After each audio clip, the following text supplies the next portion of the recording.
আমি ভিক্ষা করে ফিরতেছিলেম গ্রামের পথে পথে।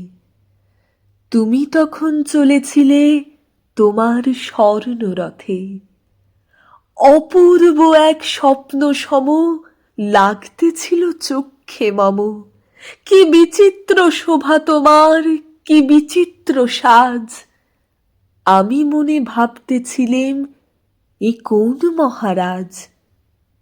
আজি শুভক্ষণে রাত পোহালো, ভেবেছিলেম তবে আজ আমারে দ্বারে দ্বারে ফিরতে নাহি হবে।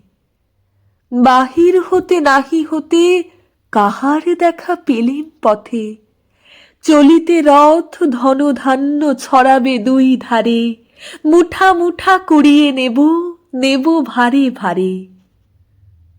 দেখি সহসা রথ থেমে গেল আমার কাছে এসে। আমার মুখপানে চেয়ে নামলে তুমি হেসে। দেখে মুখের প্রসন্নতা জুড়িয়ে গেল সকল ব্যথা। হেনকালে কিসের লাগি তুমি অকস্মাৎ আমায় কিছু দাও গো বলে বাড়িয়ে দিলে হাত।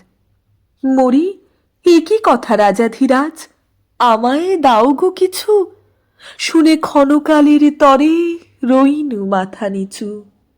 তোমার কি বা অভাব আছে ভিখারি ভিক্ষুকের কাছে? এ কেবল কৌতুকের বশে আমায় প্রবঞ্চনা।